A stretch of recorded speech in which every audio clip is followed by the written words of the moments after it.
കർത്താവിലെ ഏറ്റവും ആദരണീയരായ വൈദിക ശ്രേഷ്ഠരെ, പ്രിയമുള്ള മാതാപിതാക്കളെ, കുഞ്ഞുങ്ങളെ, വളരെ സന്തോഷത്തോടു കൂടിയാണ് ഞാൻ ഈ ദേവാലയത്തിൽ കടന്നു വന്നിരിക്കുന്നത്.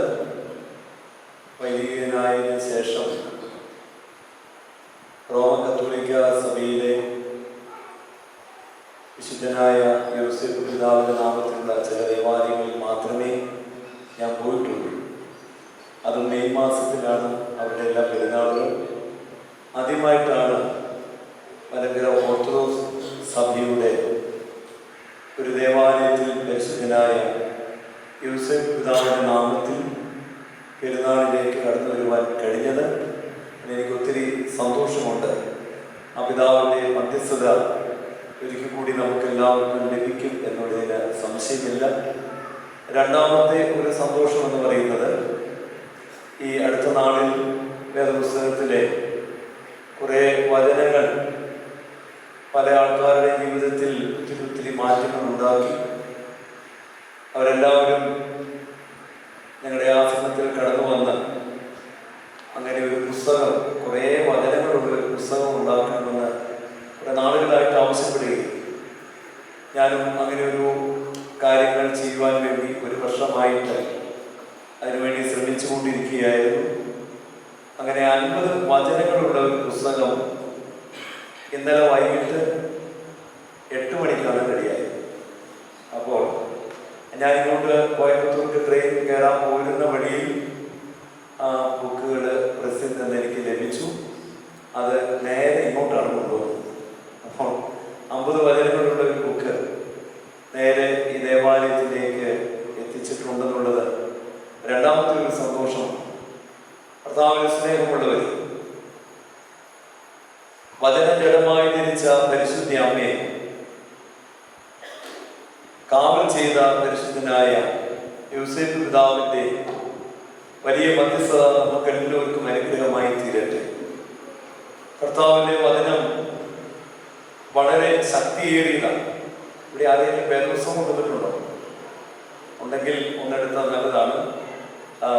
സെന്റ് ജോൺ ചാപ്റ്റർ 1 വേഴ്സ് 1 നമുക്ക് എല്ലാവർക്കും അറിയാവുന്നതാണ്. The beginning was the word.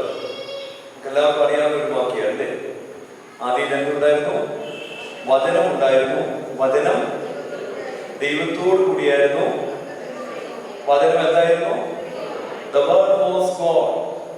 പിള്ളേരൊന്ന് പറയേ, എന്താണ്? The word was ആരാ? God. കേട്ടോ, കേട്ടായിരുന്നു? The word was God. അപ്പൊ എന്താണ് മനസ്സിലായോ? ഈ ബൈബിളിലുള്ള ഓരോ വചനങ്ങളും എന്താണ്? ദൈവം. The word was God. അപ്പോ വചനം ദൈവമാണ് എന്ന് പറഞ്ഞാൽ അതിന്റെ അർത്ഥം എന്താണെന്ന് അറിയാമോ? വചനം ദൈവമാണെന്ന് പറഞ്ഞാൽ വലിയൊരു തിരിച്ചറിവുണ്ടാകും. എന്താണെന്നറിയാമോ? ദൈവത്തിന് എന്തെല്ലാം ചെയ്യാമോ അതെല്ലാം നമുക്ക് ചെയ്യാൻ പറ്റും. വചനത്തിന് ചെയ്യാൻ പറ്റും. കാരണം വചനം എന്താണ്? ദൈവമാണ്. ഇതൊരു വലിയ തിരിച്ചറിവ് നമുക്ക് ഉണ്ടാകണം. വചനം ദൈവമായതുകൊണ്ട്, അതുകൊണ്ട് തന്നെ word is not impersonal. Word എന്താണ്? A personal being. വചനം അതുകൊണ്ടാണ് ജഡമായത്. വചനം മനുഷ്യനായതാണ് യേശു തമ്പുരാൻ. നമ്മുടെ വിശുദ്ധ കുർബാന തുടങ്ങുമ്പോൾ പാടുന്ന പാട്ടത് ഏതാണ്? നിന്മാതാവും വിശുദ്ധന്മാർ എന്നിവർ തൻ പ്രാർത്ഥനയാ.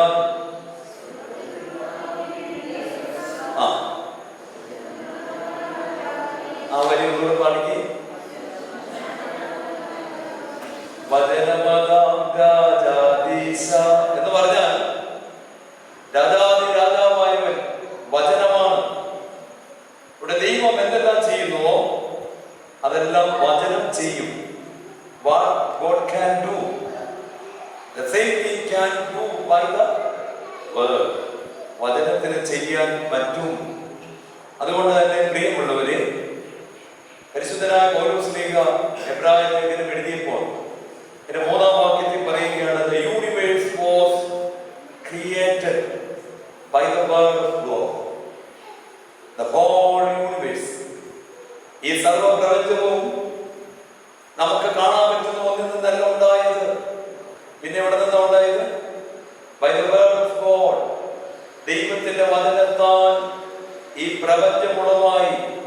33-ാം സങ്കീർത്തനം 6-ാം വാക്യത്തിൽ പറയുകയാണ്, by the word of God the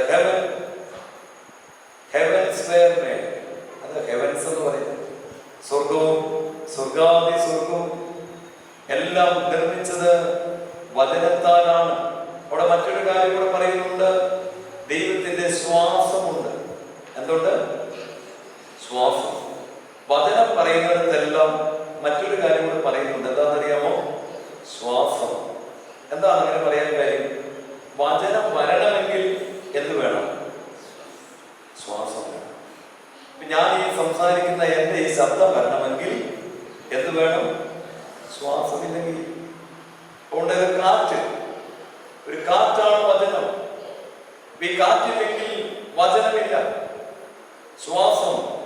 അതുകൊണ്ടാണ് 33-ാം സങ്കീർത്തനം 6-ാം വാക്യത്തിൽ പറയുകയാണ്, വചനത്താൽ സ്വർഗമുണ്ടായി, ശ്വാസത്താൽ സ്വർഗത്തിലെ സകല സൈന്യങ്ങളും ഉണ്ടായി.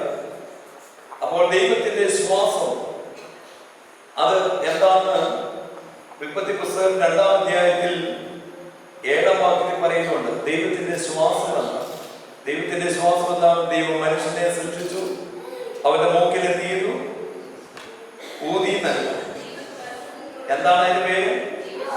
ജീവശ്വാസം. ദൈവത്തിന്റെ ശ്വാസത്തിന് ഒരു പ്രത്യേകതയുണ്ട്. അതെന്താണ്? സിപ്പാർട്ട് ലൈഫ്, ജീവൻ നൽകുന്ന ശ്വാസം. വചനത്തിൽ എന്തുണ്ട്? ശ്വാസമുണ്ട്. അപ്പോ വചനത്തിന് എല്ലാം ഉണ്ട്, ജീവനുണ്ട്. ഒന്ന് പറഞ്ഞ്, വചനത്തിന് എല്ലാം ഉണ്ട്, ജീവനുണ്ട്. The word is alive. അതെവിടെയാണ് പറയുന്നത്? എബ്രായ ലേഖനം 4-ാം അധ്യായം 12-ാം വാക്യം. The word of God is living and active. ദൈവത്തിന്റെ വചനം എന്താണ്? ജീവനുള്ളതും പ്രവർത്തിക്കുന്നതുമാണ്. ഇത് നമ്മൾ തിരിച്ചറിയണം. വചനം ജീവനുള്ളതാണ്, പ്രവർത്തിക്കുന്നതാണ്. അതുകൊണ്ട് പ്രിയമുള്ളവരെ, പരിശുദ്ധനായ പൗലോസ് തീമോഥെയോസിനോട് പറയുകയാണ്. തീമോഥെയോസ് പറഞ്ഞു, ഒരു യൗവനക്കാരൻ തീമോഥെയോസ് പറഞ്ഞു, ചേട്ടാ, പല പാപത്തിലും വീഴുന്നു, പാപങ്ങൾ ചെയ്യുന്നു, ചെയ്യേണ്ടതൊക്കെ ആഗ്രഹമുണ്ടെങ്കിലും എന്ത് ചെയ്യുന്നു? പാപങ്ങൾ ചെയ്യുന്നുണ്ട്. എന്താണ് പൗലോസ് ശ്ലീഹ കൊടുത്ത മറുപടി? പൗലോസ് ശ്ലീഹ തീമോഥെയോസിനോട് പറഞ്ഞു, 2 Timothy chapter 3 verse 16. 2 തീമോഥെയോസിന്റെ പുസ്തകം 3-ാം അധ്യായം 16-ാം വാക്യം. All scriptures are God breathed. തീമോഥെയോസേ, നീ ഭാരപ്പെടരുത്. എല്ലാ തിരുവെഴുത്തിലും ദൈവത്തിന്റെ ശ്വാസമുണ്ട്, എല്ലാ വചനത്തിലും ശ്വാസമുണ്ട്. അതുകൊണ്ട് വചനം നിന്നെ എന്ത് ചെയ്യും? നിർമ്മലനാകും. വചനം നിർമ്മലനാകും. 119-ാം സങ്കീർത്തനത്തിന്റെ 9-ാം വാക്യം എന്താണെന്നറിയാമോ? എങ്ങനെ ഒരു മനുഷ്യൻ പാപം കൂടാതെ ജീവിക്കും? പാപം കൂടാതെ ജീവിക്കണമെങ്കിൽ വചനം വരണം.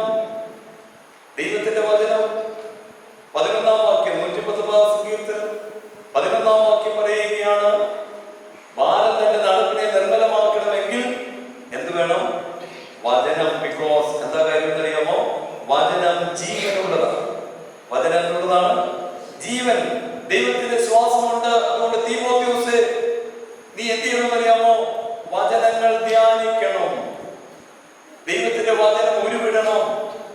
അങ്ങനെ ഉരുവിടുമ്പോൾ നിന്റെ ജീവിതത്തിൽ അത് ഗുണീകരണത്തിനാകും. അപ്പൊ എന്താ ഇത്രയും പാപം ചെയ്യാൻ കാര്യം? എന്താ ഇത്രയും പാപത്തിലേക്ക് പോകാൻ കാര്യം? എന്തില്ല? വചനമില്ല, വേറൊന്നില്ല. സോ നമ്മൾ തിരിച്ചു വരണം. വചനത്തിലേക്ക് വരണം. വചനമില്ലാത്തതാണ് ഇത്രയും പാപത്തിലേക്ക്. ഇവിടെ വചനത്തിലേക്ക് വരണം. വചനം നമ്മുടെ ജീവനും വിശുദ്ധിയുമുള്ളവരാക്കും. ഇവിടെ യേശുപുരാൻ ഒരിക്കലും ഇങ്ങനെ പറഞ്ഞു, തന്റെ കൂടെ നിൽക്കുന്ന ശിഷ്യന്മാരോട് പറഞ്ഞു, യോഹന്നാന്റെ സുവിശേഷം 6-ാം അധ്യായത്തിന്റെ 63-ാമത്തെ വാക്യം, the words that I have spoken to you, the words that I have spoken to you are spirit and life. ഞാനിപ്പോ നിങ്ങളോട് സംസാരിക്കുന്ന വചനങ്ങൾ ജീവനുള്ളതും ആത്മാവ് നിറഞ്ഞതുമാണ്. യേശുക്രിസ്തു ശിഷ്യന്മാരോട് പറയുകയാണ്, ഞാനിപ്പോ പറയുന്ന വചനങ്ങൾ ജീവനുള്ളതും ആത്മാവ് നിറഞ്ഞതുമാണ്. ഒരാളിൽ ആത്മാവ് വന്നാൽ ആ ദേഹി ദേവാലയമാകും. എന്തായി മാറും? ഒരാളിൽ പരിശുദ്ധാത്മാവ് വന്നാൽ ശരീരം എന്താകും? ദേവാലയം. എന്താ ദേവാലയത്തിന്റെ പ്രത്യേകത? ഞാൻ ചോദിച്ചു, ഒരു അക്രൈസ്തവനാണെങ്കിൽ പോലും ഈ ദേവാലയത്തിന്റെ ഉള്ളിൽ വന്നിട്ട് സിഗരറ്റ് വലിക്കാൻ തോന്നുമോ? പറ്റുന്നില്ല. ബിക്കോസ് എന്താണ്? ഇത് ഡിസേർവ് ചെയ്യും. ഇവിടെ നമുക്ക് കളിക്കാൻ പറ്റുന്നില്ല, എന്നാ ഫുട്ബോൾ കളിച്ചത് പറ്റുന്നില്ല. ഇതിപ്പോ ദൈവം ഇല്ലെന്ന് പറഞ്ഞാലും ചെയ്യും. ഒരാളിൽ പരിശുദ്ധാത്മാവ് വന്നാൽ ആ ശരീരം ദേവാലയമാകും എന്ന് പറഞ്ഞാൽ വരില്ല.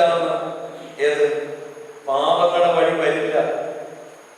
അവിടെ പ്രിയപ്പെട്ടവരെ, യേശുവിന്റെ ശിഷ്യന്മാരോട് പറയുകയാണ്, the words that I have spoken to you are spirit, Holy Spirit and life imparting. ജീവൻ പകരുന്നതും ആത്മാവിനെ തരുന്നതുമാണ് ഈ വചനങ്ങൾ.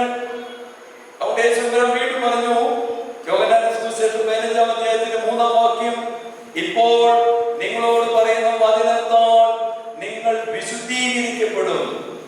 You are sanctified by the word of God. കണ്ടോ?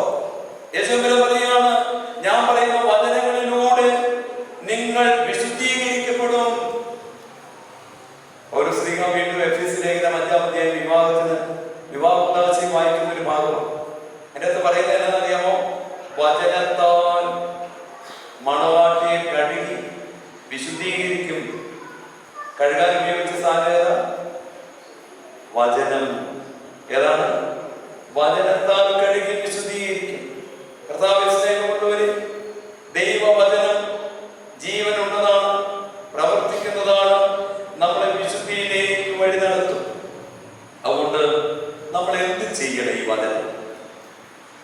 ഈ വചനം നമ്മൾ എന്ത് ചെയ്യും? ഹബക്കൂക്കിന്റെ പുസ്തകം 3-ാം അധ്യായം 9-ാം വാക്യം. ഹബക്കൂക്ക് എന്ന് പറയുന്ന പുസ്തകം 3-ാം അധ്യായം 9-ാം വാക്യം. നിർഭാഗ്യവശാൽ കിട്ടാൻ സാധ്യത കുറവുള്ള ഒരു പുസ്തകമാണ് ഇത്. കാരണം ആളുകൾ സാറ്റ് കളിക്കുന്നതാണ്. കാരണം നമുക്കിത് തപ്പിയാൽ തെപ്പിയാൽ എന്ത് ചെയ്യത്തില്ല, കിട്ടത്തില്ല. ഇത് എവിടെയാന്ന് ആർക്കറിയാം അല്ലേ? നാളുകളായിട്ട് നമ്മള് ആ ക്രിസ്ത്യാനി എന്ന നാമധേയം ധരിച്ചവരാണ്. ഹബക്കൂക്ക് എടുക്കാൻ പറഞ്ഞു കഴിഞ്ഞാൽ ഇച്ചിരി പാടാണ് കിട്ടാൻ. കിട്ടിയോ? ഇവിടെ കിട്ടിയിട്ടുണ്ട്. അച്ഛാ, നല്ല ആൾക്കാർ കേട്ടോ, ഇവിടെ ഒത്തിരി പേർക്ക് കിട്ടിയിട്ടുണ്ട്. ഹബക്കൂക്കിന്റെ പുസ്തകം 3-ാം അധ്യായം 9-ാം വാക്യം എന്താണെന്നറിയാമോ? You remove your bow from its holder. നിന്റെ വില്ല് നീ എടുക്കണം. വില്ലെന്ന് പറഞ്ഞു കഴിഞ്ഞാൽ അടുത്ത വാക്യം എന്തായിരിക്കും? വില്ലെന്ന് പറഞ്ഞ മനസ്സിലായപ്പോ അടുത്ത വാക്യം എന്തായിരിക്കും? അമ്പത്തല്ല വരുന്നത് ആണോ? പക്ഷെ അവിടെ എഴുതിയിരിക്കുന്നതല്ല, വചനം. കേട്ടോ? നീ വില്ലെടുക്കുക. The arrow of your word were sown. American ട്രാൻസ്ലേഷനിൽ പറയും. അവിടെ വില്ലെന്ന് പറഞ്ഞിട്ടില്ല, പകരം എന്താണെന്നറിയോ? The arrow of the word. നീ വില്ലെടുത്തിട്ട് വചനമാകുന്ന അമ്പ് വെക്കുക. ഏതാ വെക്കേണ്ടത്? വില്ലെടുത്തിട്ട് എന്നാ വെക്കണം? വചനമാകുന്ന അമ്പ്. കേട്ടോ? വില്ലെടുത്തിട്ട് വചനമായ അമ്പ് വെച്ചിട്ട് ആണിയിടണം. പ്രതിജ്ഞ എടുക്കണം. വചനത്താ പ്രതിജ്ഞ. വചനം കൊണ്ട് പ്രിയമുള്ളവരെ, നമ്മളിങ്ങനെ വചനം ആവർത്തിക്കണം. വചനങ്ങൾ ആവർത്തിക്കണം. അങ്ങനെ ആവർത്തിക്കുമ്പോൾ ഒരു വലിയ ആയുധമായി മാറും. ഏത്? ദൈവത്തിന്റെ വചനം ഒരു ആയുധമായി മാറും. അതുകൊണ്ട്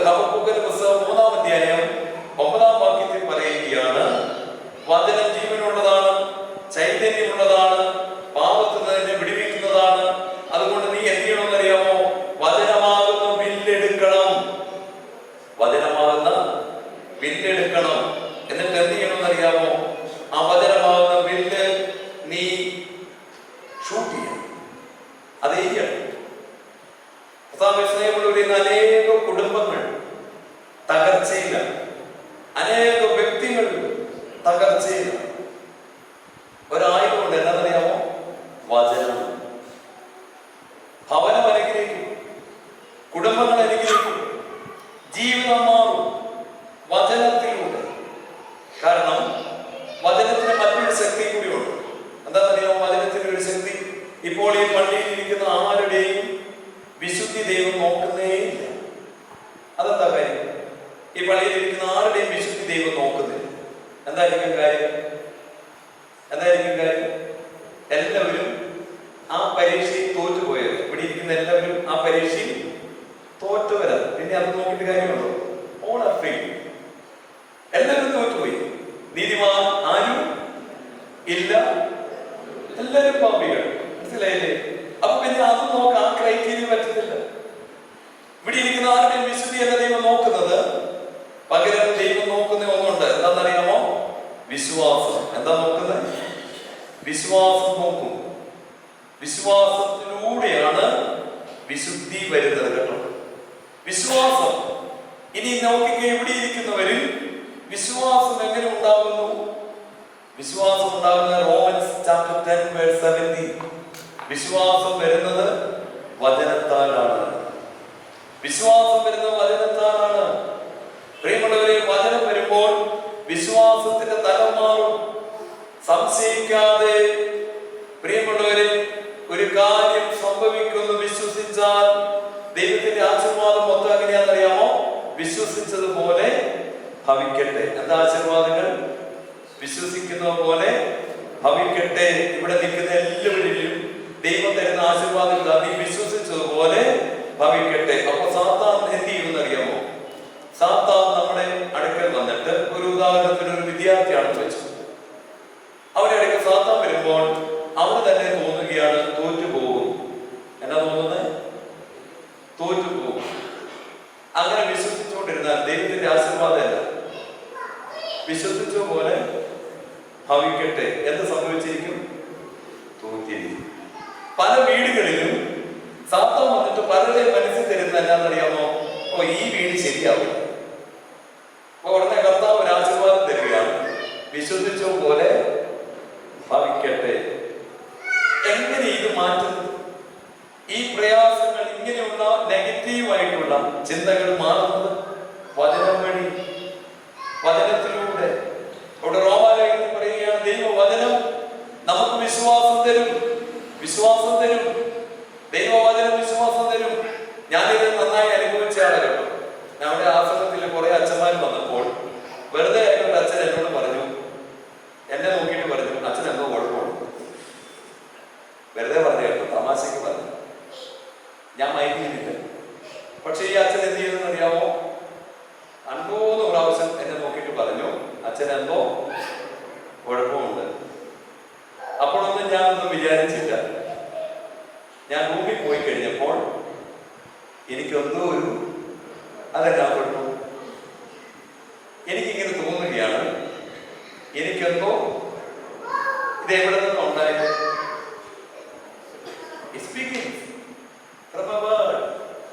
ഒരു വചനത്തിൽ നിന്നാണ് ഉണ്ടായത്. കർത്താവിനെ സ്നേഹിക്കുന്ന ഒരു വചനം വഴിയ വിശ്വാസം. ആ വിശ്വാസം വന്നാൽ അത് സംഭവിക്കും. എനിക്ക് അപ്പോഴേ മനസ്സിലായി, ആ പറഞ്ഞ വാക്ക് എനിക്ക് എന്തായി മാറി? എന്തായി മാറി? ആ മാറിക്ക് പ്രശ്നമാണ്. അതെന്നെ സംഭവിക്കും. ഇങ്ങനെയാണ് പലരുടെയും സംഭവിച്ചത്. ചില അമ്മമാരെ വീട്ടിൽ ഇവിടെ ഒന്നിനും കൊള്ളപ്പെടും. കുറച്ച് കഴിയുമ്പോൾ കൊച്ചിന്റെ ഉള്ളിൽ എന്നായി? അതൊക്കെ വിശ്വാസമായി. ഈ വാക്കുകൊണ്ട് ഒത്തിരി പേര് പോയി. അതുകൊണ്ട് വാക്ക് പ്രിയമുള്ളവരെ ഒരു അസ്ത്രമാണ്. നമ്മൾ എന്ന് ചൊല്ലുന്നതാണ്, പകൽ പറക്കുന്ന അസ്ത്രവും ഇരുട്ടി സഞ്ചരിക്കുന്ന ഇതാ സാധനം. ഈ പകൽ പറക്കുന്ന അസ്ത്രം ഇതാണ്. നമ്മുടെ വീര്യം കെടുത്തിക്കളയുന്ന സംസാരങ്ങൾ. ചില ആൾക്കാർ, ചില പള്ളി കമ്മിറ്റിയിൽ നടക്കില്ല നടക്കില്ല നടക്കില്ല എന്ന് പറയുന്ന ആൾക്കാരെ ആ കമ്മിറ്റിയിലുണ്ടാവും. എന്നെ എടുത്തിട്ടാലും എന്താണ്? നടക്കില്ല, ശരിയാവില്ല. എന്തെടുത്തിട്ട് ഈ പകൽ പറക്കുന്ന അസ്ത്രം ഈട്ടി സഞ്ചരിക്ക കെടുത്തിക്കളയും. അവിടെയാണ് പ്രിയമുള്ള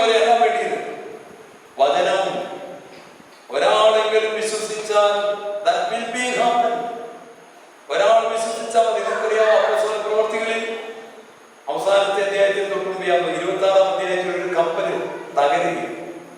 കപ്പലിൽ എത്ര പേരുണ്ടെന്ന് അറിയാമോ? 276 പേര്.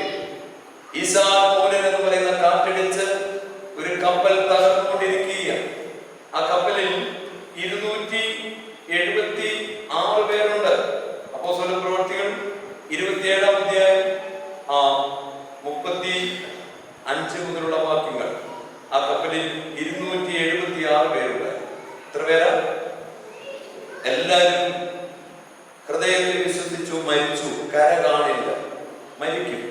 കാരണം വലിയ 14 ദിവസമായി വലിയ സുനാമി കാറ്റ് വന്ന് വെളിച്ചമില്ലാതെ കപ്പൽ മുഴുവൻ അതിന്റെ പലകൾ അടർന്ന് വെള്ളം കയറി മുങ്ങിക്കൊണ്ടിരിക്കുകയാണ്. ഭക്ഷണമില്ല. 276 പേരും ഇങ്ങനെ ജീവിതത്തിന്റെ മറുകര കാണില്ല എന്ന് വിശ്വസിക്കുമ്പോൾ ഒരാൾ പറഞ്ഞു മരിക്കില്ല. ഒരാൾ ആരാണെന്നറിയാമോ? പരിശുദ്ധനായ പൗലോസ് ശ്ലീഹ പറഞ്ഞു ആരും മരിക്കില്ല, ആരും മരിക്കില്ല. ഇറ്റലിയിലേക്ക് പോകുന്ന കപ്പലായി. ആരും മരിക്കില്ല. അദ്ദേഹം എന്ത് ചെയ്തെന്നറിയാമോ? അതിലെ എല്ലാ മാവും എടുത്തു കളഞ്ഞപ്പോൾ പൗലോസ് ശ്ലീഹ പറഞ്ഞു ഇച്ചിരി മാവ് എനിക്ക് വേണം. അദ്ദേഹം ഒരു അപ്പം ഉണ്ടാക്കി. ആ മാവ് കൊണ്ട് ഒരപ്പം ഉണ്ടാക്കി പ്രാർത്ഥിച്ചു, എടുത്തു, ഉയർത്തി, വാഴ്ത്തി, നുറുക്കി. എന്തായിരിക്കും ആ സംഭവം? അതിൻ്റെ അകത്തുണ്ട്. അപ്പോൾ എടുത്തു, ഉയർത്തി, വാഴ്ത്തി, നുറുക്കി എന്ന് പറഞ്ഞാൽ എന്നായിരിക്കുന്നത്? വിശുദ്ധ കുർബാന. പൗലോസ് ശ്ലീഹ ഒരു അപ്പം എടുത്ത് ഉയർത്തി, വാഴ്ത്തി, നുറുക്കി എല്ലാവർക്കും കൊടുത്തു. പിന്നെ നമ്മൾ കാണുന്നത് എന്താണെന്നറിയുമോ? എല്ലാവർക്കും ധൈര്യമാണ്. ഒറ്റയാൾ വിശ്വസിച്ചു, ആരും മരിക്കില്ല. ആ അധ്യായം തീരുന്ന എങ്ങനെയാണെന്നറിയാമോ? എല്ലാവരും കരയിലെത്തി.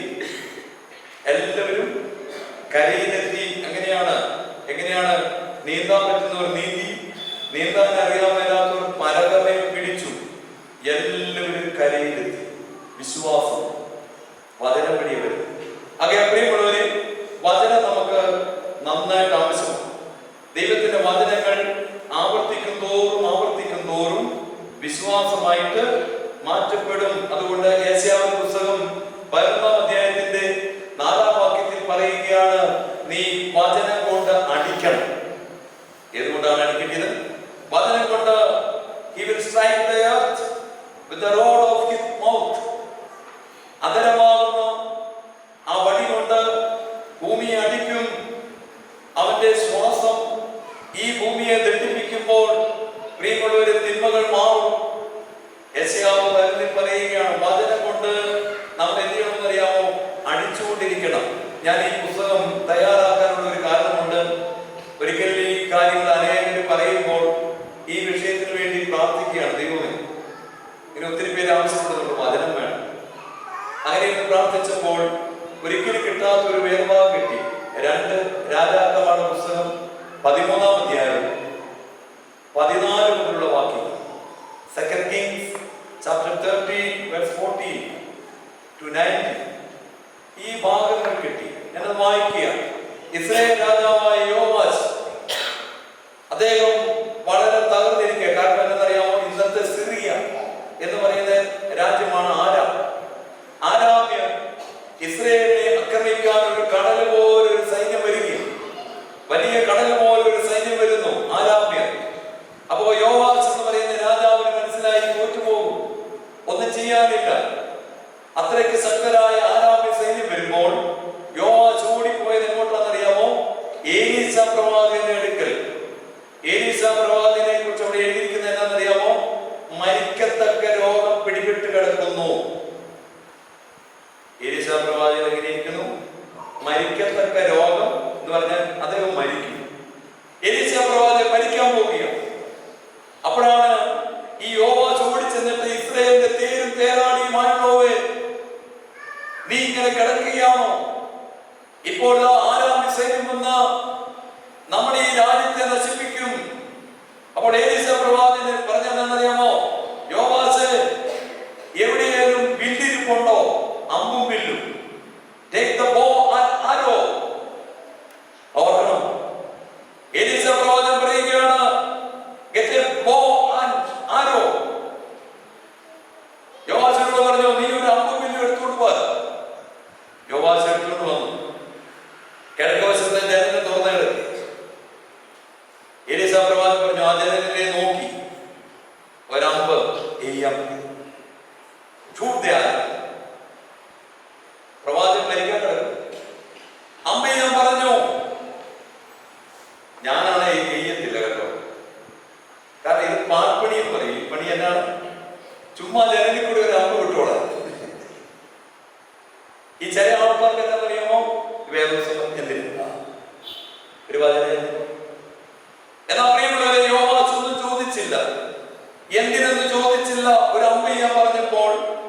പെയ്തു. ഉടനെ പ്രവാചകൻ വിളിച്ചു പറഞ്ഞ എന്താണെന്നറിയാമോ? This is the Lord's arrow of victory.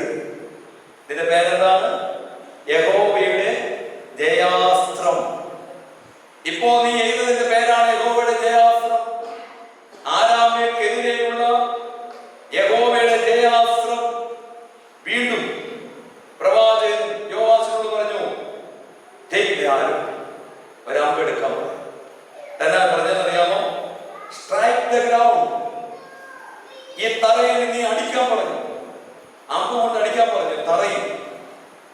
യെശയ്യാവിൽ നമ്മളൊരു വാക്യം വായിച്ചല്ലോ. യെശയ്യാവ് 4 പറഞ്ഞത് അമ്പ് കൊണ്ട് അടിക്കാൻ പറഞ്ഞ വാക്യം കൂടിയുണ്ട്. അപ്പോൾ എലീശാ പ്രവാചകൻ യോവാശിനോട് പറഞ്ഞു, അമ്പ് കൊണ്ട് തറയിൽ അടിക്കാൻ പറഞ്ഞു.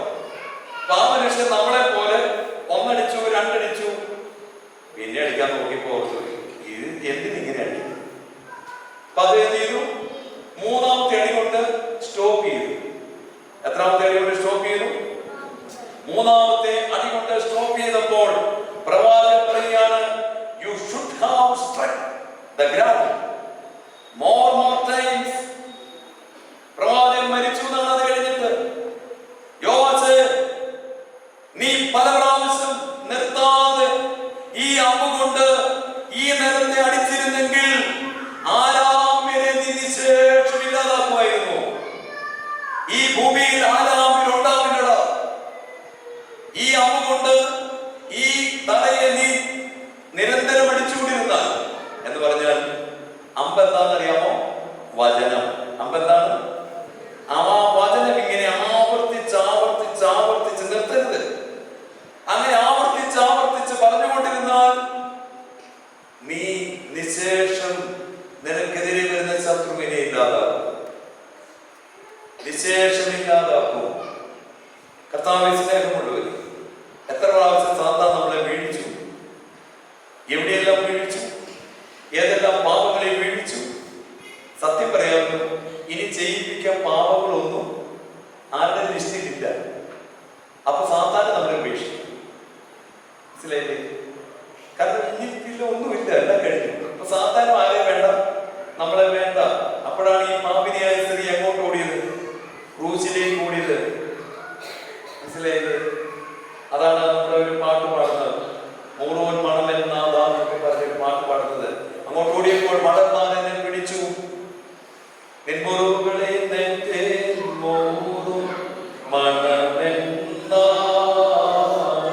ഒരു സ്ത്രീ ഇങ്ങനെ വല്ലാതെ സങ്കടപ്പെട്ടിരിക്കും. എല്ലാം പാപം ചെയ്തവർക്ക് ഇപ്പൊ ഇഷ്ടമില്ല. മനസ്സിലായി? സ്വയം വെറുത്തു. വല്ലാത്ത ദുർഗന്ധ ജീവിതത്തിൽ, വല്ലാത്ത അസ്വസ്ഥത. അപ്പോഴാണ് നല്ലൊരു സുഗന്ധം.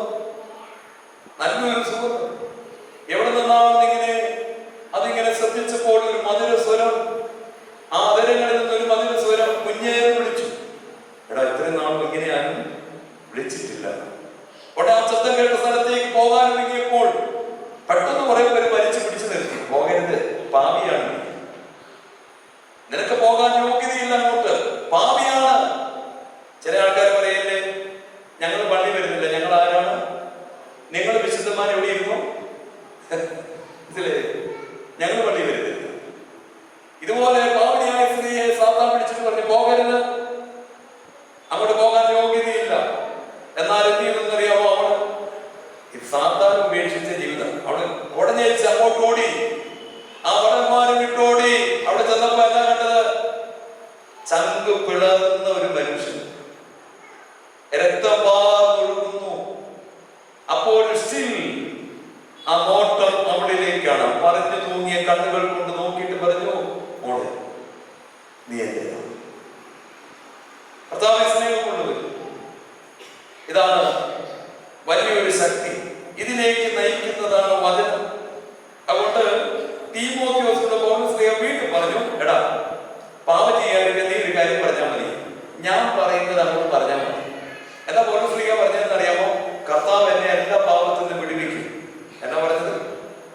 കർത്താവ് എന്നെ എല്ലാ പാപത്തിൽ നിന്നും വിടുവിക്കും, തന്റെ സ്വർഗരാജ്യത്തിൽ കൊണ്ടുപോകും. എന്നാ പറഞ്ഞത്? സ്വർഗരാജ്യത്തിൽ കൊണ്ടുപോകും. അവൻ എന്നേക്കും മഹത്വം, ആമേൻ എന്ന് ചൊല്ലാൻ തുടങ്ങി. കർത്താവ് എന്നെ എല്ലാ പാപങ്ങളിൽ നിന്നും വിടുവിക്കും, സ്വർഗരാജ്യത്തിൽ കൊണ്ടുപോകും, അവന് മഹത്വം. ആമേൻ. വീണ്ടും പറഞ്ഞു, കർത്താവ് എന്നെ എല്ലാ പാപങ്ങളിൽ നിന്നും വിടുവിക്കും. ഇത് ആവർത്തിച്ച് നീ അടിച്ചാൽ, എലീശാ പ്രവാചകൻ മരിച്ചത് ഇങ്ങനെയാണ്. യോവാശേ, ഈ വചനം ആവർത്തിച്ച് നീ അടിച്ചിരുന്നെങ്കിൽ നിന്റെ നേരെ ഇനി ആരാമ്യം വരില്ല കേട്ടോ. ഒരു വചനം ഇങ്ങനെ ആവർത്തിച്ച് ചൊല്ലുമ്പോൾ പ്രിയമുള്ളവരെ, ആ വചനം നമ്മൾ ജീവിക്കും. ആ വചനങ്ങളിൽ ആത്മാവുണ്ട്, ചൈതന്യമുണ്ട്. അത് ജീവിതത്തിൽ ഹൃദയത്തിൽ കയറുമ്പോൾ, ദൈവത്തിന്റെ അരൂപിൽ വ്യാപരിക്കുമ്പോൾ, സ്നേഹമുള്ളവരെ, സാത്താൻ വീഴും, സാത്താൻ തകരും. എന്റെ നിങ്ങളുടെ ജീവിതത്തിൽ പ്രിയമുള്ളവരെ, അത്രയ്ക്ക് ശക്തിയേറിയതാണ് ഈ ദൈവത്തിന്റെ വചനം. ഞാനിവിടെ ഒരു പുസ്തകം കൊണ്ടുവന്ന് പറഞ്ഞല്ലോ. അതിന്റെ പേരെന്താണെന്നറിയാമോ? ദുഷ്ടന്റെ തീയമ്പുകളെ തകർക്കുന്ന യഹോവയുടെ ജയാസ്ത്രം, the Lord's arrow of victory. എന്തിനെ തകർക്കുന്നത്? സാത്താന്റെ കയ്യിലുണ്ട് അമ്പ്. അതിന്റെ പേരെന്താണെന്നറിയാമോ? തീയുള്ള അമ്പ്, തീ കത്തിക്കും. സാത്താൻ ഒരു വചനം നമ്മുടെ മേൽ, ഒരു സംശയം. യാക്കോബ് ശ്ലീഹ പറയും, വീട്ടിലിരിക്കുമ്പോൾ ഒരു സംശയം, അയ്യോ രോഗം, ഇപ്പൊ എല്ലാവർക്കും എന്നാ അറിയുമോ, അറ്റാക്ക് വരുമോന്ന് സംശയം. എന്നാ വരുമോ? ആരടുത്ത് വന്ന് നിൽക്കുന്നു? ആരടുത്ത് വന്ന് നിൽക്കുന്നു? സാത്താൻ. കർത്താവ് സ്നേഹമുള്ളവര്, ഈ ഞാൻ നോക്കിയാണ്, ഞാൻ അട്ടപ്പാടി വന്ന് 27 വർഷം മുന്നേ വന്നു. അവിടെ ചെന്നപ്പോൾ 45 ഏക്കറുള്ള ഒരു സ്ഥലത്ത്, നാരസിംഹം എന്ന് പറയുന്ന ഒരു സ്ഥലത്ത്, അച്ഛന്മാരോട് ചോദിച്ചു അവിടെ ഒന്ന് താമസിക്കാമോ? അപ്പൊ ഞാൻ നമ്മുടെ നല്ല ധൈര്യത്തോടെ വന്നുകൊണ്ട് ഞാൻ പറഞ്ഞു താമസിക്കണം. അങ്ങനെ പ്രിയമുള്ള ഒരു 45 ഏക്കറിൽ ഞാൻ പോയി താമസിക്കും. എന്റെ കൂടെ ഒരു പട്ടിയുണ്ട്, തക്രു എന്നാണ് പേര്. വേറെ ആരുമില്ല, പട്ടി ഞാൻ. മനസ്സിലായില്ല നമ്മുടെ അവസ്ഥ, സ്റ്റാൻഡേർഡ് മനസ്സിലായില്ല. അപ്പൊ അവിടെ ഒരു തമിഴ്നാട്ടിലൊരു ഗവർണർ, അദ്ദേഹത്തിന് കുറേ സ്ഥലം. അദ്ദേഹം ഞാൻ താമസിക്കുന്ന വീട്ടിൽ വന്നേച്ച് പറഞ്ഞു, പട്ടി ഡേഞ്ചറാ കേട്ടോ. ഞാൻ ചോദിച്ചാൽ ഇത് ആനയുള്ള സ്ഥലമാണ്. ഏത് സ്ഥലം? ആനയുള്ള സ്ഥലം. ഞാൻ തൈക്ക് പട്ടി. ഈ ഗവർണർ എന്നോട് പറഞ്ഞു, നമ്മുടെ അതിർത്തിയിൽ ആന വരുമ്പോൾ പട്ടി പോയി അവിടെ പോയിട്ട് പോരയ്ക്കും. അവിടെ പോയിട്ട് പോരയ്ക്കും, അവിടെ പോയി ആനയുടെ അവിടെ പോയിട്ട് കുരച്ചിട്ട് അവൻ മിണ്ടാതെ പെരക്കാത്ത വന്നിരിക്കും. മിണ്ടാതെ അവിടെ വന്നിരിക്കും, പെരക്കാത്ത. നമ്മളൊന്നും അറിയത്തില്ല. പക്ഷെ ആന എന്ത് ചെയ്യുമെന്ന് അറിയാമോ? ഇതേ പട്ടിയുടെ മണം പിടിച്ചുകൊണ്ട് വരും. പട്ടിക്കറിയാം ആന വീടിന്റെ അടുത്ത് വന്നു പറയാൻ മിണ്ടത്തില്ല, നമ്മളോട് ചേർന്നെങ്കിലും ഒരുമിക്ക് കാണിക്കത്തില്ല. അതുകൊണ്ട് വീട് തകർക്കും. എനിക്കങ്ങോട്ട് ഭയങ്കര പേടിയായി. ഞാനവിടെ ചെന്നു. അപ്പൊ അങ്ങനെ ഇരിക്കുമ്പോൾ അതിൽ കൂടി ഒരു പയ്യൻ വന്നു. അവന്റെ പേര് അനിൽ എന്നാണ്. അവനാണെങ്കിൽ അച്ഛന്മാരുടെ കൂടെ നടന്നിട്ട് പോകുന്ന വഴിക്കെല്ലാം, ശുശ്രൂഷക്കാരൊന്നുമില്ല കേട്ടോ, അനിൽ 9 ദിവസം പോകുന്ന വഴിക്കെല്ലാം സഹായം ബാഗെല്ലാം തൂക്കി പിടിക്കുന്നതല്ല അവനാണ്. എവിടെ വാഗനദാസ ഉടനെ അവനറിയാം നീല ബുക്ക്. ഏത് ബുക്കാ? നീല ബുക്ക്. അവനറിയാതല്ല, അവൻ ചെയ്തുകൊണ്ടിരിക്കും. അപ്പൊ അവനൊരു ദിവസം ഇങ്ങനെ അരി സാധനമൊക്കെ ആയിട്ട് അവിടെ വന്നു. കർത്താവിനെ കൊണ്ട് നല്ല നിലാവുള്ള ദിവസം. അങ്ങനെ ഇരുന്നപ്പോൾ പട്ടി പതിവില്ലാത്ത സ്നേഹം കാണിക്കും. പട്ടി പതിവില്ലാത്ത സ്നേഹം നമ്മുടെ കാലുകളിൽ നക്കുന്നു, പിടിക്കുന്നു. അപ്പൊ ഞാൻ ഈ അച്ഛനോട് പറഞ്ഞടാ, ഇന്ന് പട്ടിക്ക് ഒത്തിരി സ്നേഹമുണ്ടല്ലോ, ജനലിൽ കൂടെ ഒന്ന് നോക്കാൻ പറഞ്ഞു. കർത്താവ് സ്നേഹമുള്ളവര് ഇങ്ങനെ ജനലിൽ നോക്കിയപ്പോൾ ഒരു 13 ആന ഇങ്ങനെ വന്നുകൊണ്ടിരിക്കും. 13 കേട്ടോ. അട്ടപ്പാടി വന്നാൽ ഫോട്ടോ ഒക്കെ കാണിക്കും കേട്ടോ. ഫോട്ടോ ഉണ്ട്, ഇപ്പോഴും ഉണ്ട്. 13 ആന. ഞാനെടുത്തതല്ല, ഫോട്ടോ ക്ലാസ്സിനെടുത്തതാണ് രാവിലെ. 13 ആനയും കൊണ്ട് ഇങ്ങനെ നിലാവിന് ഇങ്ങനെ മല പോലെ എന്തൊക്കെ ഇങ്ങനെ പറയും. അപ്പൊ ഈ അനിലിനോട് ചേട്ടായി, ഞാൻ അവിടെ വന്നിട്ടു, ചേട്ടായി എത്രയാണെന്ന് അറിയത്തില്ലല്ലോ, ആന ഒത്തിരി ഉള്ളത് ഇങ്ങോട്ട് വന്നുകൊണ്ടിരിക്കും. ഞാൻ നോക്കിയപ്പോൾ പ്രിയമുള്ളവര്, ഞാൻ എണ്ണി 13 എണ്ണം ഇങ്ങനെ വന്നുകൊണ്ടിരിക്കും. എല്ലാം ചെയ്യേണ്ടി, നമ്മളൊന്നൊക്കെ കോളേജെല്ലാം കഴിഞ്ഞിട്ട് വന്ന സമയമാണ്. അങ്ങനെ വലിയ പ്രാർത്ഥനയൊന്നും ഇല്ലാത്ത സമയം. അപ്പൊ എന്താ ചെയ്യേണ്ടതെന്ന് ഓർത്തു. അപ്പൊ ഞാനിങ്ങനെ മനസ്സിൽ സ്വാഭാവികത വെച്ചിട്ട് ഓർത്തു, ദൈവമേ നമ്മളൊക്കെ ഒത്തിരി പാപം ചെയ്ത ആളായതുകൊണ്ട് പ്രാർത്ഥന ദൈവം കേൾക്കാൻ ചാൻസ് കുറവായതുകൊണ്ട് ഇവനോട് ഞാൻ പറഞ്ഞു, അനില് നീ പ്രാർത്ഥിക്കണം, നീ എന്ത് ചെയ്യണം, പ്രാർത്ഥിക്കും. ഉടനെ അവൻ എന്ത് ചെയ്യുമെന്ന് അറിയാമോ? അവിടെ ആ മുറി പോയിട്ടുള്ള പ്രാർത്ഥന ബുക്കെല്ലാം കരഞ്ഞ ഒരു വിളക്കാണ്. അതിൽ ആ നീല ബുക്കെടുത്തു. ഏത് ബുക്ക? നീലും. എനിക്ക് വീട്ടിൽ പരിചയമൊന്നുമില്ല കേട്ടോ. അവൻ അതിന്റെ എല്ലാം തിരിച്ചു പഠിച്ചു എല്ലാം നോക്കിയിട്ട് എന്നോട് പറഞ്ഞു, ചേട്ടായി ആന പോകാനുള്ള പ്രാർത്ഥന എവിടെയാണ്? അവർ ഒത്തിരി പ്രാർത്ഥന കണ്ടിട്ടുണ്ട് അതിനകത്ത് അല്ലെ? പള്ളി പൂതാ ചെയ്യുമ്പോൾ ഗർഭിണികൾ കുഞ്ഞുങ്ങൾ പ്രയാസമില്ലാതുണ്ടാകാൻ മന്തിക്ക് എന്നൊക്കെ പറഞ്ഞ് ഒത്തിരിയുണ്ട്. അപ്പൊ അവരെല്ലാം നോക്കിയിട്ട് നോക്കി ആന പോകാനുള്ളത് എവിടെയാണ്? സത്യം പറയുന്നത് ഇവിടെ ആന തൊട്ടടുത്തായി. ഞാൻ പറഞ്ഞല്ലേ അതിന് നീ ആ ബുക്ക് എടുത്ത് മാറ്റ്, ഇപ്പൊ നിന്റെ മനസ്സിൽ നിന്ന് വരുന്നത്. അപ്പൊ അവൻ എന്ത് ചെയ്യുന്നറിയാം? ഒരു വേദോസ് എടുത്തോ, യഹോവയുടെ ജീവന്റെ ബലം ഞാനാര്? ദൈവമുള്ളവരെ സത്യം പറയാമല്ലോ, എനിക്ക് പെട്ടെന്നൊരു അവനിങ്ങനെ വായിച്ചു, യഹോവയുടെ ജീവന്റെ ബലം. ഞാൻ ഇന്നുവരെ ആലോചിച്ചിട്ടില്ല. എന്റെ ജീവന്റെ ബലം യഹോവയാണെന്ന് എനിക്ക് അറിയില്ലായിരുന്നു. അനിന്ന് വായിക്കുകയാണ്, യഹോവയുടെ ജീവന്റെ ബലം ഞാൻ ആരെ പേടിക്കും? യഹോവയുടെ വെളിച്ചം ഞാൻ ആരെ ഭയപ്പെടും? ഒരു സൈന്യം എന്റെ നേരെ വന്നാലും ഞാൻ ഭയപ്പെടുകയില്ല. എന്നോട് എന്ത് ചെയ്യും അവർ? കർത്താവ് സ്നേഹമുള്ളവർ, ഞാൻ ഈ ആരോട് പറഞ്ഞ അതിന്റെ ഇത് തന്നെ പറഞ്ഞു, യഹോവ ജീവന്റെ ബലം ഞാൻ ആരെയും പേടിക്കും. ഞങ്ങൾ റിപ്പീറ്റ് ചെയ്യും കേട്ടോ, റിപ്പീറ്റ് ചെയ്യും. ഇത് അറിയാൻ മേലത്ത് ചെയ്ത കാര്യം പറഞ്ഞത്. അന്ന് 27 വർഷം തന്നെ അറിയത്തില്ല. യഹോവന്റെ ജീവന്റെ ബലം ഞാൻ ആരെയും പേടിക്കും. യഹോവന്റെ വെളിച്ചം 27-ാം സങ്കീർത്തനം 1-ാം വാക്യമാണ്. ഒരു സൈന്യം എന്റെ നേരെ അടുത്ത് വന്നാലും ഞാൻ ഭയപ്പെടുകയില്ല. കർത്താവിനോട് ഞങ്ങൾ ഇങ്ങനെ ചൊല്ലുകയാണ്, ഇങ്ങനെ ചൊല്ലിക്കൊണ്ടിരിക്കുകയാണ്. അങ്ങനെ ചൊല്ലി ചൊല്ലി ചൊല്ലി ഇടയ്ക്ക് ജനലിലേക്ക് നോക്കിയപ്പോൾ ഇങ്ങോട്ട് തലയിരുന്ന മുഴുവൻ ആനയുടെ തല അങ്ങോട്ട്, ഇങ്ങോട്ടിരുന്ന എല്ലാം അങ്ങോട്ട്, എല്ലാം തിരിഞ്ഞു നിൽക്കും കംപ്ലീറ്റ്. കർത്താവ് സ്നേഹമുള്ളവര് അവരെന്നിട്ട് പോയില്ലെന്നുള്ള. രാവിലെ 6 ആയപ്പോൾ കോട്ടമ്പാച്ചൻ വരുന്നുണ്ടായിരുന്നു ഒരു ബൈക്കിൽ സമതായി. അപ്പോഴും ഉണ്ട് ആന. റബ്ബാച്ചനാണ് ഫോട്ടോ എടുത്തത്. ആന ഇത്രയും ആനയുടെ ഫോട്ടോ എടുത്തു. കർത്താവ് സ്നേഹമുള്ളവര് അന്ന് തൊട്ട് എനിക്കൊരു കാര്യം മനസ്സിലായി, ഇത് ചുമ്മാതെയുള്ള സാധനമല്ല, ഇതിന്റെ അർത്ഥമുള്ളത്, ഇതിനർത്ഥമുണ്ട്. അതുകൊണ്ട് ഏലീശ പ്രവാചകൻ ഒരു കാര്യം പറഞ്ഞേച്ച് മരിച്ചു. വചനമാവർത്തിച്ചാവർത്തിച്ച് നീ പറഞ്ഞാൽ അതൊരു മന്ത്രമായി മാറും, ശക്തിയുണ്ടാകും, അതെന്റെ ജീവിതത്തിൽ പ്രവർത്തിക്കും. തീമോഥെയോസ് പറയാൻ തുടങ്ങി, കർത്താവ് എന്നെ എല്ലാ പാപത്തിൽ നിന്നും വിടുവിക്കും. ഒരു 10 പ്രാവശ്യം പറഞ്ഞാൽ നമ്മൾ സംഭവിക്കും പ്രിയമുള്ളവർ. അതുകൊണ്ട് അത് സംഭവിക്കും. ഞാനൊരു കാര്യം കൂടെ പറയാം, എന്റെ സമയത്ത് 2013 കോട്ടയം ഭദ്രാസനത്തിൽ പള്ളി ഞാൻ പറയുന്നില്ല, എന്റെ ഒരു ധ്യാനത്തിന് വിളിച്ചു. കോട്ടയം ഭദ്രാസനത്തിൽ ധ്യാന ശുശ്രൂഷയ്ക്ക് വിളിച്ചു. അപ്പൊ എന്നോട് പറഞ്ഞു, എല്ലാ മാസത്തിലും 2-ാം ശനിയാഴ്ച ധ്യാനമുണ്ട്. വെള്ളിയാഴ്ച വരണം, അച്ഛനിവിടെ വരണം, താമസിക്കണം. ശനിയാഴ്ച ധ്യാനം കഴിഞ്ഞ് തിരിച്ചു പോകുമല്ലേ, അട്ടപ്പടിക്ക് പോകണമെങ്കിൽ പോകും. അപ്പൊ അങ്ങനെ ആ സമയത്തെ സംബന്ധിച്ച് ഞാൻ പോകും. എന്റെ കൂടെ ഇന്ന് തടാകാസനത്തിലുള്ള മഹേഷ് അച്ഛനുണ്ട്. അന്നൊരു പയ്യനാണ്, മഹേഷ് കുമാറാണ്, ഹൈദരാബാദ്. കർത്താവിനെ ഞങ്ങൾ ആ പള്ളിയിൽ ചെന്നപ്പോൾ, ചില നേരത്തെ ചെന്നപ്പോൾ പള്ളി കമ്മിറ്റിയിലെ ആൾക്കാരുടെ തീരുമാനം അനുസരിച്ച് ഞങ്ങൾ പള്ളി കിടക്കണ്ട, പിന്നെ അവിടെ കിടന്നാൽ മതി, ഒരു വീട് അറേഞ്ച് ചെയ്തിട്ടുണ്ട്, അവിടെ കിടന്നാൽ മതി. ഞാൻ ആദ്യമായിട്ട് ഇങ്ങനെ പോയി. ഞാനാണ് പള്ളികളിലും കിടക്കാറുള്ളത്, വീടുകളിൽ കിടക്കാറുള്ളത്. അപ്പൊ ഞാൻ ആകെ പ്രയാസത്തിലായി. എന്നോട് പറഞ്ഞൊരു വീട് അറേഞ്ച് ചെയ്തിട്ടുണ്ട്. ഞാൻ നേരെ പള്ളിയിലെ അപ്പൊ അവിടെ ആ ശുശ്രൂഷക്കാരുണ്ട്, കപ്പയായി. ഞാൻ ആ കപ്പയോട് ചോദിച്ചു, പള്ളിയുടെ താക്കോല് നിന്റെയിലുണ്ടോ?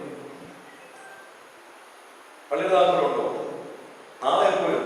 നാളെ ഞാൻ വൈകിട്ട് വിളിച്ചു. ഞാൻ പറഞ്ഞു, എനിക്ക് പകല് പള്ളിയിൽ വെച്ചിട്ട് നേരത്തെ വരണമായിരുന്നു, താക്കോലുണ്ട്. ഉണ്ട്. അവൻ എന്നോട് പറഞ്ഞു, അച്ഛാ ഞങ്ങൾ മോട്ടർ അടിക്കുന്ന ഒരു സാധനമുണ്ട്, അതിനോട് അടപ്പുള്ള എൻ്റെ ആത്ത സ്വിച്ച്.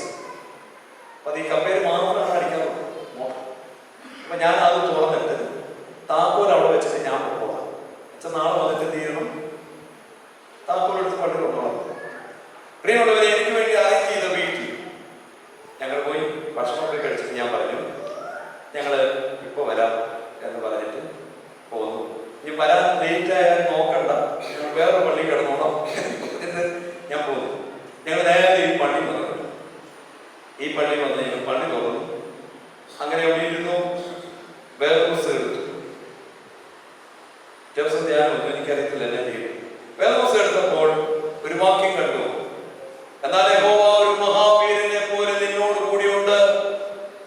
നിന്നെ ഉപദ്രവിക്കുന്നവർ ഇടറി വീഴും. അവർ ബുദ്ധിയോടെ പ്രവർത്തിക്കാകിയാൽ ഏറ്റവും ലജ്ജിക്കും.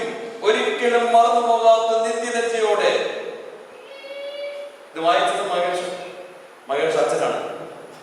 ഞാൻ പറഞ്ഞ ഒരു കാര്യം, നമുക്ക് ഈ വാക്യം തന്നെ കിട്ടുന്നു. എന്നാൽ യഹോവ ഒരു മഹാവീരനെ പോലെ എന്നോട് കൂടെയുണ്ട് എന്ന് പറയാമോ നിങ്ങൾ? എന്നാൽ യഹോവ ഒരു മഹാവീരനെ പോലെ എന്നോട് കൂടി ഉള്ളതെന്ന് പറഞ്ഞു നോക്കിക്കേ. എന്നാൽ യഹോവ ഒരു മഹാവീരനെ പോലെ എന്നോട് കൂടി ഉള്ളതെന്നോട് പറഞ്ഞു നോക്കിക്കേ. ഇങ്ങനെ പറയുമ്പോൾ എല്ലാം തോന്നുന്നത് നിങ്ങൾക്ക് പിന്നെ തോന്നുന്നുണ്ടോ? ആരെങ്കിലും കൂടെ ഉണ്ടെന്ന് തോന്നുന്നുണ്ടോ? എന്നാൽ യഹോവ ഒരു മഹാവീരനെ പോലെ എന്നോട് കൂടെയുണ്ട്. എന്നെ ഉപദ്രവിക്കുന്നവർ ഇടറി വീഴും. ജയിക്കത്തില്ല.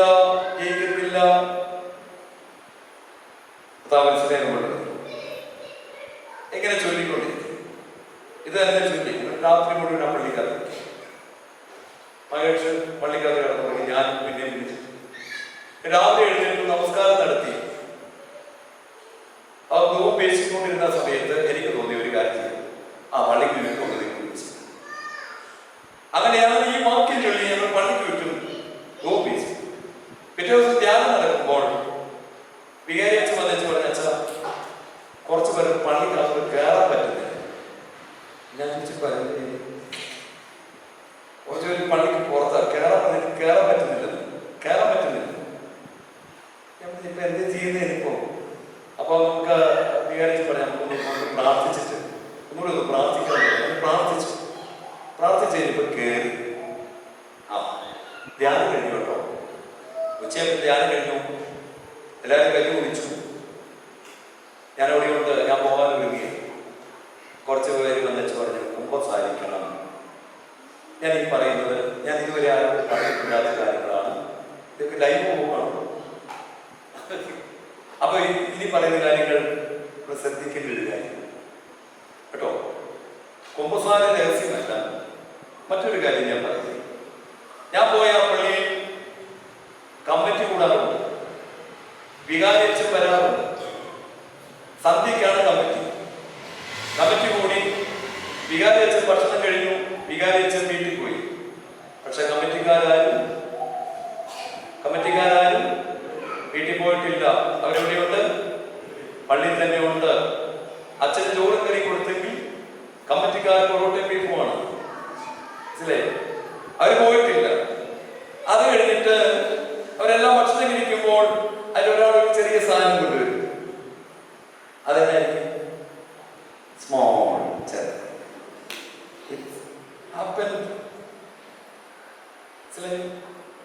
പള്ളിയിൽ മദ്യം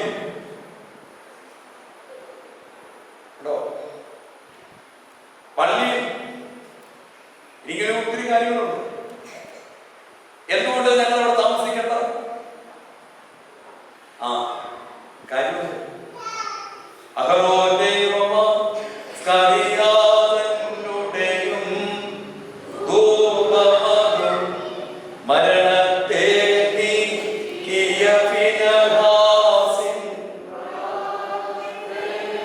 കർത്താവിൽ സ്നേഹമുള്ളവരെ, ഫിനെഹാസിന്റെ കയ്യിൽ ഒരു അമ്പുണ്ടായിരുന്നു. സംഖ്യയുടെ പുസ്തകം 23-ാം അധ്യായത്തിൽ ഇസ്രായേലിന്റെ വലിയ മഹത്വമായ സാക്ഷിപെട്ടകത്തിൽ ദൈവത്തിന്റെ മേഘസ്തംഭം രാത്രി അത്തിത്തൂണായി ഇറങ്ങി നിൽക്കുമ്പോൾ 12 ഗോത്രങ്ങൾ 3 പേര് കിഴക്കും 3 പേര് പടിഞ്ഞാറും 3 പേര് തെക്കും വടക്കുമായിട്ട് താമസിക്കുകയാണ്. കുരിശാകൃതി കേട്ടോ. ഇസ്രായേൽ പാളയം പിടിക്കുമ്പോൾ നടുക്ക് ഈ സാക്ഷിപെട്ടകം. അവിടെയാണ് ദൈവം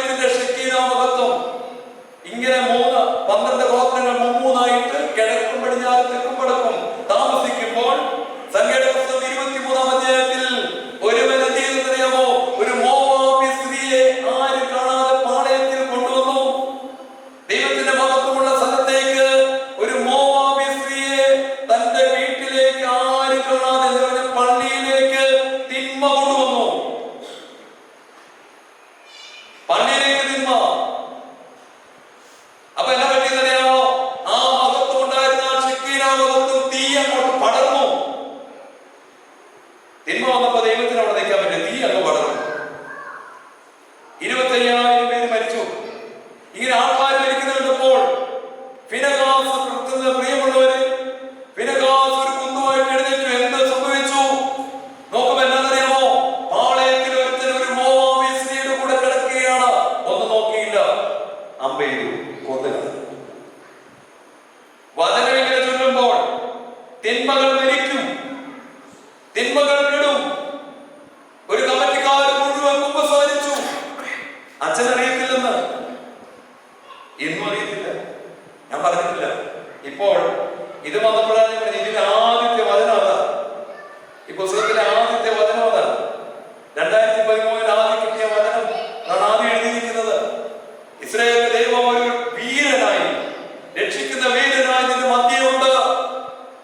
ജയിക്കത്തില്ല അവര്, നിത്യലജ്ജയോടെ, അവരെന്നും നിത്യലജ്ജയോടെ. സ്നേഹമുള്ളവരും എല്ലാവരും വന്നേക്കും. ഞങ്ങൾ ഇങ്ങനെ ചെയ്തു പോയി. അപ്പോഴാണ് ആ കെട്ടുകൾ അഴിയുന്നത് കേട്ടോ, മനസ്സിലായില്ലേ? എന്റെ കർത്താവ് സ്നേഹമുള്ളവർ ഒരു വീട്ടിൽ ഒരു വചനം ഇങ്ങനെ ചൊല്ലണം. 50 വചനം ഉണ്ടില്ല. ആ ചൊല്ലുമ്പോൾ ആവർത്തിച്ച് ചൊല്ലണം. ചുമ്മാ വായിച്ച് പത്രം വായിക്കുന്നവർ വായിക്കരുത്. This is living word. ദൈവത്തിന്റെ ജീവനുള്ള വചനമാണ്.